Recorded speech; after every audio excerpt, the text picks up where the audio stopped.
Halo Bapak Ibu Guru hebat, pernah nggak sih kepikiran gimana caranya mengubah kelas kita dari yang biasa-biasa aja menjadi sebuah laboratorium penemuan yang seru? Nah, hari ini kita akan bedah tuntas caranya, yaitu dengan pembelajaran berbasis riset atau yang sering kita sebut RBL. Yuk kita nyalakan semangat baru dalam belajar. Sebagai guru, kita semua pasti punya tantangan yang mirip-mirip ya. Kita tahu banget ada potensi luar biasa di setiap murid kita. Tapi, selalu ada satu pertanyaan besar yang menghantui. Nah, ini dia pertanyaannya. Gimana sih caranya kita menyulap siswa kita dari yang tadinya cuma duduk, diam, dan mendengarkan, jadi sosok yang aktif, yang kepo, yang nggak takut buat bertanya dan mencari solusi? Ini emang bukan tantangan yang gampang, tapi percayalah, ada jawabannya. Dan jawabannya adalah pembelajaran berbasis riset atau RBL. Di Indonesia kita juga sering menyebutnya PBR.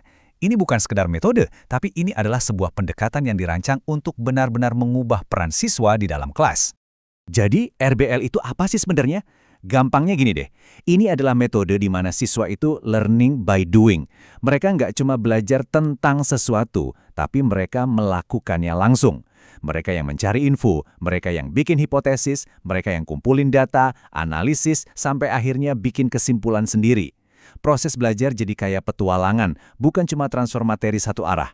Nah, yang paling keren dari RBL itu dampaknya, kita nggak cuma ngajarin mata pelajaran loh, tapi kita lagi ngebangun keterampilan yang penting banget buat masa depan mereka.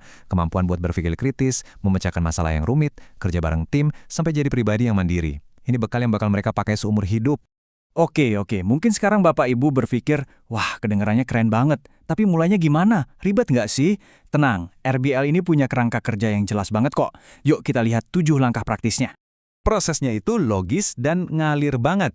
Semua berawal dari satu masalah atau pertanyaan yang bikin penasaran. Terus, siswa kita ajak jadi detektif, mencari info yang sudah ada. Dari situ, mereka merumuskan pertanyaan yang lebih spesifik, merancang cara investigasi, ngumpulin data, sampai akhirnya mempresentasikan temuannya. Keren kan? Coba deh kita lihat diagram ini.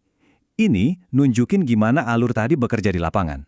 Perhatikan deh, gimana kegiatan kayak menganalisis artikel ilmiah itu bisa langsung membangun keterampilan inti riset. Jadi ini bukan cuma teori di atas kertas ya, ini adalah siklus belajar yang nyata, terstruktur, dan powerful. Oke, sekarang kita geser dari teori ke praktek. Pertanyaannya, emang metode ini beneran jalan di kelas? Jawabannya, tentu saja. Yuk kita intip satu contoh sukses yang datangnya dari Indonesia.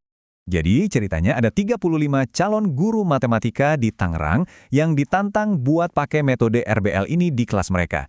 Tujuannya simpel, buat melihat apakah RBL ini beneran bisa mengasah kemampuan mereka dalam melakukan penelitian dan menulis karya ilmiah. Lihat deh energi di foto-foto ini. Kelihatan banget kan mereka nggak duduk pasif. Mereka aktif berkelompok, diskusi, kelihatan seru banget. Mereka lagi membedah artikel jurnal ilmiah. Mencoba ngerti gimana sih sebuah riset itu dibangun dari awal sampai akhir. Nah, tugas pertama ini krusial banget. Mereka belajar langsung dari karya para ahli. Dengan membedah struktur jurnal, mereka jadi punya gambaran atau peta buat melakukan riset yang baik itu seperti apa. Ini langkah awal yang fantastis, dan bisa banget loh langsung Bapak Ibu coba di kelas. Terus hasilnya gimana? Wow, hasilnya bisa kita rangkum dalam satu angka yang luar biasa. Angkanya adalah 4,29. Kira-kira apa ya artinya angka ini? Betul sekali, 4,29 dari skala 5. Ini adalah nilai rata-rata yang mereka dapat untuk tugas analisis artikel tadi. Hasilnya masuk kategori sangat baik. Ini bukti nyata kalau dengan arahan RBL yang tepat, siswa kita ternyata mampu loh memahami dan menganalisis penelitian yang kompleks. Penelitian sendiri menyimpulkannya dengan sangat pas. Keberhasilan ini tuh bukan cuma soal nilai bagus di rapor, tapi ini adalah bukti. Bukti nyata bahwa RBL bisa memberdayakan siswa, memberi mereka kemampuan buat terjun langsung ke dunia riset, dan bahkan menghasilkan karya ilmiah sendiri. Contoh sukses tadi inspiratif banget ya. Nah, sekarang giliran kita. Waktunya kita memulai perjalanan RBL kita sendiri dan membawa perubahan positif ini ke kelas kita masing-masing. Kenapa harus sekarang? Karena RBL itu ibarat jembatan yang menghubungkan teori di buku dengan masalah nyata di dunia. Ini cara kita membekali siswa dengan skill yang paling mereka butuhkan.